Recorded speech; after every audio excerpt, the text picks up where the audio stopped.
नमस्कार, आप देख रहे हैं राष्ट्रीय प्रस्तावना और मैं हूं आपके साथ ज्योतिका। आइए रुक करते हैं फटाफट खबरों की ओर।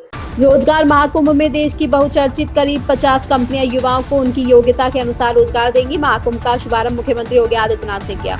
मुख्यमंत्री योगी आदित्यनाथ ने लखनऊ के इंदिरा गांधी प्रतिष्ठान में 3 दिवसीय रोजगार महाकुंभ का शुभारंभ किया। इस मौके पर उन्होंने कहा कि जब कोरोना की लहर आई थी तब करीब 40 लाख मजदूर प्रदेश वापस लौटे थे। हमने एक जिला एक उत्पाद के माध्यम से उन सभी को काम देना शुरू किया। 2017 से पहले रोजगार के लिए प्रदेश के गांव-गांव पलायन करते थे, पर अब लोगों को प्रदेश में ही रोजगार मिल रहा है। अमेरिका ने भारत पर 27 अगस्त को नए टैरिफ लगाने का नोटिस दिया है और कहा है कि यह रूस से मिली धमकियों के जवाब में है। ये टैरिफ उन भारतीय उत्पादों पर लागू होंगे जो तय समय सीमा के बाद अमेरिका में आएंगे या गोदाम से निकाले जाएंगे। अमेरिका ने मंगलवार को भारत को एक नोटिस जारी किया है जिसमें बताया गया है कि 27 अगस्त को अतिरिक्त टैरिफ लागू किए जाएंगे। देश के कम से कम 14 राज्यों में पिछले 24 घंटे के दौरान भारी बारिश के कारण जनजीवन बुरी तरह प्रभावित हुआ है। हिमाचल प्रदेश, राजस्थान और जम्मू कश्मीर में हालात गंभीर हैं। नदियां नाले उफान पर हैं। सड़कें टूटने और भूस्खलन के कारण आवाजाही बाधित हुई है। मौसम विभाग के मुताबिक राजस्थान में अभी एक हफ्ते बारिश जारी रहने के आसार हैं। उत्तर प्रदेश में मंगलवार से मानसून की सक्रियता में कमी आ सकती है, पर मध्य प्रदेश, गुजरात, बिहार, असम, ओडिशा में 5 से 7 दिनों तक भारी बारिश हो सकती है। दक्षिण कोरिया राष्ट्रपति ली जे म्यूंग के अमेरिकी राष्ट्रपति डोनाल्ड ट्रंप से मिलने से कुछ घंटे पहले ट्रुथ सोशल पर एक पोस्ट आया। ट्रंप ने लिखा, दक्षिण कोरिया में क्या हो रहा है, इसे पिछले दिसंबर में मार्शल लॉ लागू करने के असफल प्रयास के लिए पूर्व राष्ट्रपति यून सुक येओल पर हुए मुकदमे से जोड़कर देखा जा रहा है। हालांकि ली ने इस पर कोई प्रतिक्रिया न देकर यूक्रेन के वोलोदिमीर जेलेंस्की या दक्षिण अफ्रीका के सिरिल रामफोसा के साथ जो हुआ वैसे हालात बनने से रोक दिया।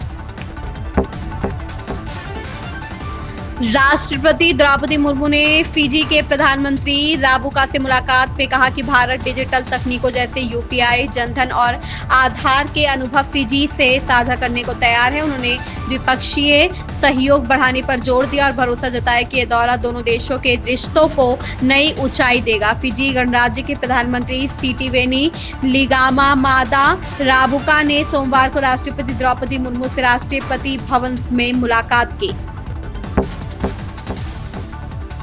दिल्ली मेट्रो के किराया बढ़ोतरी के ऐलान के बाद यात्रियों में नाराजगी देखी जा रही है। सोशल मीडिया पर जैसे ही खबर फैली, एक्स पर मीम्स और तानों की बाढ़ आ गई। एक्स पर एक यूजर ने कहा कि किराया तो बढ़ा दिया, पैसा भी खूब कमा रहे हैं, लेकिन यात्री जानवरों की तरह यात्रा करने के लिए मजबूर हैं। मेट्रो का किराया देखकर लगा जैसे टिकट नहीं, लोन की EMI भरनी है। सोमवार सुबह एक गुस्साई यात्री का यह तंज सोशल मीडिया पर छा गया।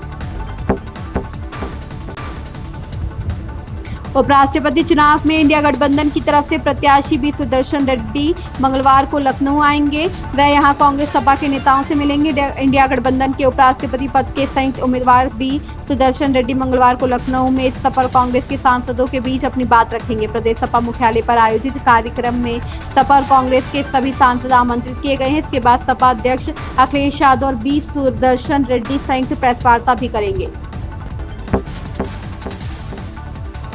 शिव और पार्वती के प्रेम को दर्शाता हरतालिका तीज का त्योहार सुहागिन महिलाओं के लिए काफी खास होता है, लेकिन यह त्योहार तब तक अधूरा सा लगता है जब तक तीज पर बने ये लोकप्रिय गीत ना सुनाई दे।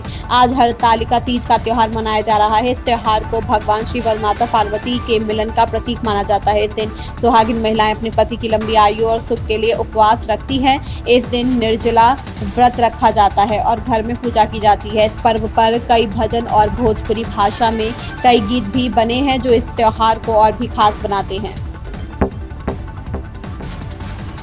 आर्यवीर के सामने गिल की तुलना रोहित और धोनी के अलावा अभिषेक शर्मा, KL राहुल, ऋषभ पंत, हार्दिक पांड्या, श्रेयस अय्यर और संजू सैमसन से हुई, लेकिन आर्यवीर ने हर जगह गिल को ही तवज्जो दी। पूर्व भारतीय विस्फोटक बल्लेबाज वीरेंद्र सहवाग के बेटे आर्यवीर सहवाग ने हाल ही में एक बयान देकर क्रिकेट प्रेमियों को हैरान कर दिया है। महज 17 साल के आर्यवीर इस समय दिल्ली प्रीमियर लीग में खेल रहे हैं, जहां उन्हें सेंट्रल दिल्ली किंग्स की टीम ने 8 लाख रुपए में खरीदा है।